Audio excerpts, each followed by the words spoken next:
कुणाल चौधरी जी कह रहे हैं कि पर सर ह्यूमन बीइंग क्रूअल होते हैं। अगर इंसान लालची ना होता तो क्यों एक्टर जिनके पास इतना पैसा होता है फिर भी वो ऐसा प्रोडक्ट प्रमोट करता है जो बहुत हार्मफुल होते हैं। नहीं नहीं, इसको इसको थोड़ा समझो। लालची तो सभी है ना। मतलब कौन व्यक्ति है जो नहीं चाहता कि उसके पास जितना भी धन हो सकता है हो, क्योंकि उसे नहीं पता कि कल को कितने धन की जरूरत पड़ेगी। कल बीमार पड़ जाएगा, इस देश से भागना पड़ जाए, हम्म, दूसरे देश जाना पड़ जाए। तो अभी क्योंकि व्यवस्था ऐसी नहीं हो रखी, कितना भी धन कम ही लगता है। और जो व्यक्ति जितना ज्यादा धन कमा लेता है उसका खर्चा भी उसी हिसाब से होता है। अभी जैसे आप शाहरुख खान को देखो या अमिताभ बच्चन को देखो, तो वो दो दो तीन तीन दिन दो दो तीन तीन तो बॉक्सर लेके चलते हैं, जिनकी तनख्वाही दो दो चार चार लाख से कम होगी नहीं। क्योंकि वो अपने बॉक्सर को 10-20 हजार रुपए देंगे तब तो वही उनको मरवा देंगे कहीं से रिश्वत लेके। कभी वो बीमार होंगे तो आंडू वांडू हॉस्पिटल में जाएंगे नहीं, किसी ऐसे हॉस्पिटल में जाएंगे जहां लाखों का खर्चा होता है। खाना खाना होगा तो किसी ऐसे ही होटल में चले नहीं जाएंगे। ऐसे होटल में जाएंगे कि जिसका एक रात ही 1-1 लाख रुपए की होती है। अभी हमारे यहाँ ये बगल में अलोहा है, अपार्टमेंट्स हैं। यहाँ आपको एक रात रुकना हो तो 30 से 35 हजार रुपए है एक रात। और ऋषिकेश में 2 से 2.5 लाख तक, ऋषिकेश के आसपास और ऋषिकेश में ऐसे रूम्स हैं या ऐसे अपार्टमेंट्स हैं कि जो एक नाइट का माने एक दिन रात का 24 घंटे का 2.5 लाख तक चार्ज करते हैं। तो ऐसी जगह में वो रुकेंगे। क्यों चार्ज करते हैं? क्योंकि वहां सिक्योरिटी भी रहती है, वहां बहुत सारी चीजें रहती हैं, बहुत सारी फैसिलिटीज होती हैं। अब उनके पास इतना पैसा है तो फैसिलिटीज भी वो पाना चाहेंगे। हम्म? ये तो यहाँ की बात है। बाहर विदेश में चले जाएं तो कई कई लाख रुपए की एक नाइट होती है वहां पे। हजारों रुपए का एक टाइम का खाना होता है वहां पे। कहाँ से करेंगे? तो आप वो अपने हिसाब से देख रहे हो कि बहुत ज्यादा है, कुछ बहुत ज्यादा नहीं है ना। आप जैसे कादर खान को आप देखें, कादर खान ने कितनी सारी फिल्में बनाई और डायलॉग लिखे और मतलब पैसा बहुत कमाया होगा उन्होंने, लेकिन आखिरी समय पे उनके पास खाने को पैसा नहीं था कि एक ठीक ठाक से रेस्टोरेंट में जाके खाना खा ले आखिरी समय में। इसका मतलब आप समझो कि उनका पैसा खर्च कितनी तेजी से होता है। तो चूंकि आज की खराब व्यवस्था है तो कोई आदमी अमीर होगा तो उसके खर्चे 10 उस अमीरी को बचाने में खर्च हो जाते हैं। तो इसमें जो आप लालच वगैरह ऐसा करके देख रहे हो, ऐसा करके नहीं है कि ऐसा है। उनसे जाके पूछोगे तो पता चलेगा। अब जैसे अमिताभ बच्चन है, अमिताभ बच्चन ने बहुत पैसा कमाया लेकिन एक कंपनी खोली और सारा पैसा उसमें चला गया और करोड़ों रुपए के वो कर्ज में चला गया। चला गया कि नहीं चला गया? तो इनका पैसा जाते देर नहीं लगती। अभी शाहरुख खान के पास पैसा है, उसकी प्रोडक्शन कंपनी है। अभी कल को 2-4-6 फिल्में फ्लॉप हुई और खत्म सारा पैसा, सड़क पे आ जाएंगे। अमिताभ बच्चन आ ही गए थे, वो तो दोबारा से उनका उनका काम चल निकला तो बन गई बात। नहीं तो आ गए थे सड़क पे, उनका घर वर सब बिक जाता, कुड़की हो जाती। वो अभी कादर खान की बगल में कहीं बैठे होते, है ना। तो चूंकि भविष्य इतना ज्यादा अनिश्चित है आज की व्यवस्था में, तो आदमी को कितना भी पैसा इकट्ठा करना ऐसा लगता है कि कम ही है। फिर केवल अपने लिए नहीं है, अपना बुढ़ापा है, अपने बुढ़ापे के अलावा अपने बच्चे हैं जिन्हें वो प्यार करता है, तो उन्हें भी अपने सामने ऐसे गरीबी में मुफलिसी में जीते हुए तो नहीं देखना चाहेगा।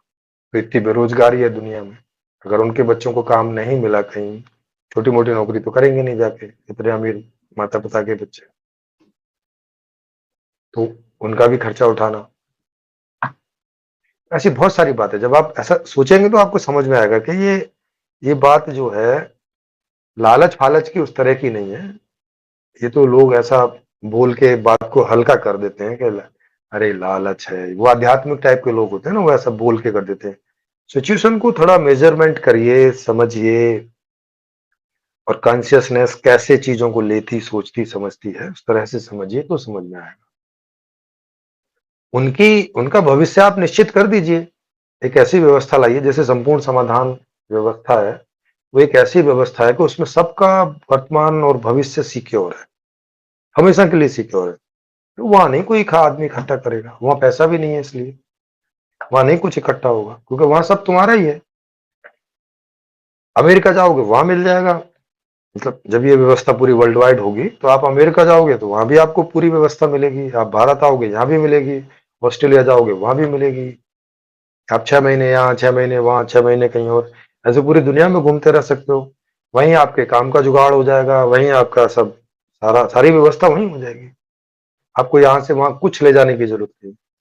जो कपड़े आपने पहने हैं, या जो आपको और दो चार जोड़ी कपड़े हैं अपने सूटकेस में डालो और साथ ले जाओ, बाकी सब व्यवस्था वहीं मिलेगी। पूरा फ्लैट आपको स्टेब्लिश मिलेगा, सारी सुख सुविधाओं से वहां के हिसाब से लैस।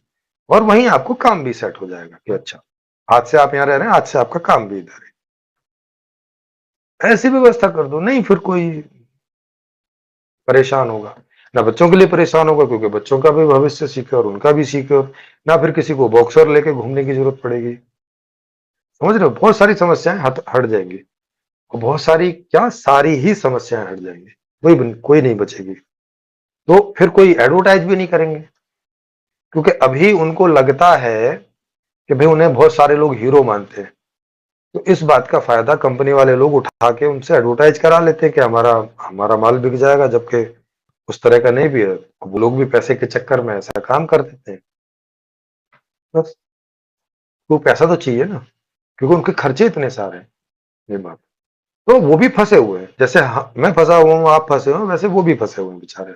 जैसे मोदी जी फंसे हुए हैं, राहुल जी फंसे हुए हैं, अरविंद केजरीवाल जी फंसे हुए हैं, ऐसे हर आदमी हर जगह फंसा हुआ है, क्योंकि व्यवस्था ही फसावट वाली है, फंसी हुई है टाइप की।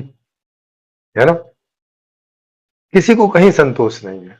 मोदी जी दोबारा प्राइम मिनिस्टर बन गए, हलक उनका सूख जाता है, आ, आवाज बैठ जाती है, लेकिन नहीं, जगह जगह जाके वोट नहीं मांगने हैं। जबकि बीजेपी में इतने सारे लीडर, नहीं उन्हें जाके मांगना है, क्योंकि उन्हीं को मिल सकती है। ये सारा सिरदर्द अपने ऊपर ही रख लिया उन्होंने, जबकि ऐसा तो है नहीं कि वही काम कर रहे हैं। काम तो सारे ही लोग कर रहे हैं, पूरा सरकारी जो विभाग है सभी करते हैं। तो खराब व्यवस्था में इस प्रकार की समस्याएं होती। अब मोदी जी को लगता है कि वो चले गए तो फिर अब क्या होगा दुनिया का, ऐसी समस्या लगने लगती है। ये अब ये क्यों लगने लगती है, क्योंकि कोई सिक्योर टाइप की व्यवस्था है नहीं। संपूर्ण समाधान ऐसी व्यवस्था ये आ जाएगी, तब मोदी जी भी आराम से बैठेंगे, वो भी अपना बुढ़ापे में आराम से एंजॉय करेंगे। क्यों ये फालतू के दस दस तरह के झूठ उनको बोलने पड़ते हैं। अभी कोई बात को बोल के आ रहे हैं, और वहां आके आगे आदमी आके पूछता है कि आपने ऐसे बोला था ना, मैंने कहा बोला था, मैंने तो बोला ही नहीं। अपनी ही बात को झूठ बोलने लगते हैं, बताओ। अब अच्छा तो नहीं लगता होगा उन्हें, ऐसा तो है नहीं कि उनके निकटतम लोग नहीं बताते होंगे कि मोदी जी ये तो झूठ हो गया, आपने बोला था ऐसा। तो कितने शर्मिंदा होते होंगे वो अपने अपने आप में, तो होते ही होंगे ना, भले ही बाहर नहीं दिखाते, होते होंगे ना कि यार ये मोदी तो कितना झूठ बोलता है यार। एक बार ऐसा पूछते होंगे ना अपने अंदर भी, कि क्या तू इतना गिर गया है कि झूठ बोलना पड़ रहा है, नंबर 1 पोस्ट में बैठ के भी झूठ बोलना पड़ा, मतलब क्या हुआ इस दुनिया का, इस जिंदगी का, इस पद का मतलब क्या हुआ, कि झूठ से भी ना बच सके। आप सोचो, इतनी खराब व्यवस्था है कि राष्ट्रपति झूठ से नहीं बच सकता, प्रधानमंत्री झूठ से नहीं बच सकता, मुख्यमंत्री झूठ से नहीं बच सकता। अभी अरविंद केजरीवाल जी के यहाँ वो, जो उनकी एक महिला सदस्य थी, उनके साथ कोई अभद्रता हुई, उन्होंने रिपोर्ट वगैरह लिखवाई। अब ये छोटे छोटे वीडियो भेज रहे हैं कि उसके वहां बैठे का भेज दिया, बाहर निकलते हो कि अरे भैया पूरा वीडियो डाल दो ना, क्या समस्या क्या है, ऐसे इंस्टॉलमेंट में क्यों डाल रहे हो। उसके अंदर घुसने से लेके और बाहर निकलने तक का अनकट वीडियो डाल दो, सब पता चल जाए। नहीं वो केस करेंगे, वो वहां होगा, फिर वो उन वीडियो को मंगाएंगे, फिर वो देखे, इतनी सारी समस्या की कहाँ जरूरत है, एक दिन में हो जाए। जज जो है, जब वहां सीसीटीवी लगाई हुआ है, तो एक दिन में पूरा सीसीटीवी मंगा के देख के कितना वो एक आध घंटे की बात है ये, जब वो वहां घुसी और वहां से निकली, 1 घंटे का वीडियो 1 घंटे में देख के, और अब वो निर्णय कर दे। नहीं, वो भी नहीं करेगा। वो चलेगा केस 10 साल 5 साल दे लगा लगा के। क्योंकि समस्या मतलब व्यवस्था इतनी उलझी हुई है कि जिसका निराकरण, इसमें तो कोई सबूतों वबूतों का कोई चक्कर ही नहीं है ना, क्योंकि सीसीटीवी लगा हुआ है। अब सीसीटीवी थोड़ी ना झूठ बोलेगा। सीसीटीवी है, वहां सरकारी लोग हैं, सिक्योरिटी के लोग हैं, उन्हें बुला के पूछ लो। लेकिन नहीं, उस पर राजनीति भी होगी, वो भी कुछ बोलेंगे, ये भी कुछ बोलेंगे, कुछ घुमाएंगे कुछ फिराएंगे। बताओ, तो मुख्यमंत्री बन के नहीं स्पष्ट हो पा रहे। पूछा जाता है उनसे, वो माइक को कर देते हैं संजय जी के सामने के लिए, जो आप उत्तर दो। अरे पूछ आपसे रहे मुख्यमंत्री, आप उत्तर वो क्यों देंगे? आम आदमी पार्टी के सिरमौर आप हो, तो आप उत्तर दो, आपसे पूछा जा रहा है। तो इस तरह का रहता है। तो ये सब खराब व्यवस्था के कारण है। अगर मूल कारण में आप जाएंगे तो ये पाएंगे आप। ऐसा नहीं है कि मोदी जी खराब हैं, या राहुल जी खराब हैं, या अरविंद केजरीवाल जी खराब हैं, या वो स्वाति मालीवाल जी कोई खराब थी ना।